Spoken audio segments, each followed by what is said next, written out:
সম্পর্ক তাকওয়ার সাথে।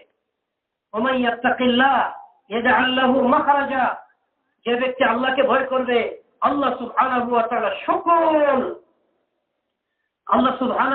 সকল তাঙ্গি থেকে, সর্বপ্রকার কঠিন পরিস্থিতি থেকে আল্লাহ তাকে বের করার একটা রাস্তা তৈরি করে দিবেন।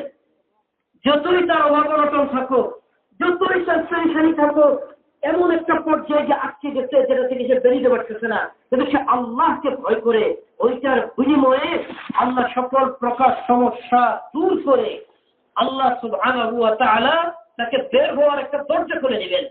এই তাকওয়ার দ্বারা, তাকওয়ার মাধ্যমে তার অভাব-অনটনের দরজা খুলে যাবে, যত আপদ বিপদ মুসিবত আছে সব দরজা খুলে যাবে। আল্লাহ তাকওয়ার সাথে সম্পর্ক রাখছেন। আল্লাহ সুবহানাহু ওয়া তাআলা নিজের সম্পর্ক আমাদের সাথে রাখছেন। ওয়া'মুর আহলাকা বিস-সালাহ, হে নবী আপনার পরিবার পরিজনকে নামাজের নির্দেশ করেন।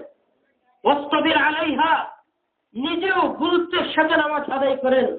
লা নাসআলুকা রিজকা, আমি আপনার কাছে রিজিক চাই না। রিজিক চাই না মানে আপনি আমাকে রিজিক দেন এটা নয়, এটার ব্যাখ্যার ভিতরে আপনি রিজিকের পিছনে সময় নষ্ট করবেন, এটা আমি চাই না।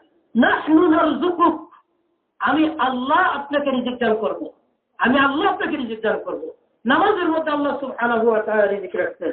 আল্লাহ সুবহানাহু ওয়া তাআলা রিজিক রাখছেন ইস্তিগফারের মধ্যে। নূহ আলাইহিস সালামকে বলতেছেন, وَقُلْتُ اسْتَغْفِرُوا رَبَّكُمْ إِنَّهُ كَانَ غَفَّارًا, যে আমি বললাম তোমরা সবাই তোমাদের রবের নিকট ইস্তিগফার পাঠ করো, ক্ষমা প্রার্থনা করো, ক্ষমা চাও, গুনাহ থেকে ক্ষমা চাও।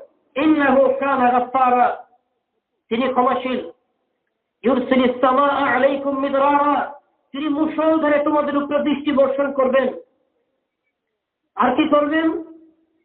ওয়ায়ুমদিদকুম বিআমওয়ালি ওয়া বানিন, আল্লাহ সুবহানাহু ওয়া তাআলা তোমাদেরকে সম্পদ এবং সন্তানাদি দ্বারা সাহায্য করবেন।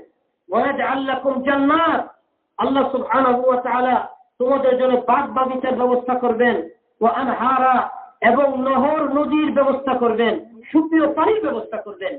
মানুষের মৌলিক যে রিজিক যে সমস্ত জায়গা থেকে আসে, যে সমস্ত মাধ্যম থেকে আসে, তার সন্তানাদি, বেবি বাচ্চা, মাল, রিজিকের উৎপাদনের যে সমস্ত প্রয়োজন, আসমানের বৃষ্টি, নদীর পানি, আল্লাহ আমাদের সব কিছুর ব্যবস্থা করে দেবে পারে না। আল্লাহ আর কোথায় রিজিক রাখতেন? হিজরত এবং নুসরতের মধ্যে আল্লাহ সুবহানাহু ওয়া তাআলা রিজিক দিতেন। আল্লাহ পাক কোরআনে পাকের মধ্যে বলতেছেন, যে ব্যক্তি ওয়াল্লাযীনা আমানু, যারা ঈমান আনবে, ওয়া হাজারু, হিজরত করবে, ওয়াজাহাদু ফি সাবিলিল্লাহ, এবং আল্লাহর রাস্তায় জিহাদ করবে। এখানে হিজরতের কথা বললেন। ওয়াল্লাযীনা আওয়াউ, যারা তাদেরকে আশ্রয় দিবে, ওয়া নাসরু, এবং নুসরত করবে। এই যে আনসারের কথা বললেন, নুসরতের কথা বললেন। তারপরে কি বলেন? উলাইকা হুমুল মুমিনুনা হাক্কা, এই হিজরতকারী এবং নুসরতকারীরাই হচ্ছে প্রকৃত ঈমানদার। লাহুম মাগফিরাহ, আল্লাহ সুবহানাহু ওয়া তাআলা তাদের কৃতকর্ম মাফ করে দিবেন। ওয়া রিজকুন কারীম, সম্মানজনক রিজিক আল্লাহ সুবহানাহু ওয়া তাআলা তাদেরকে দান করবেন। হযরত বলতেছেন, আসবাবের সাথে কোনো ওয়াদা রাখেন নাই, কোনো ওয়াদা রাখেন নাই। অতএব যদি আমরা সেই ওয়াদা ছাড়া আসবাবের পিছনে এত দৌড়ানোর কারণেই আজকে দুনিয়াতে কিছু পাইতেছি না, অভাব-অনটনের কোনো শেষ নাই।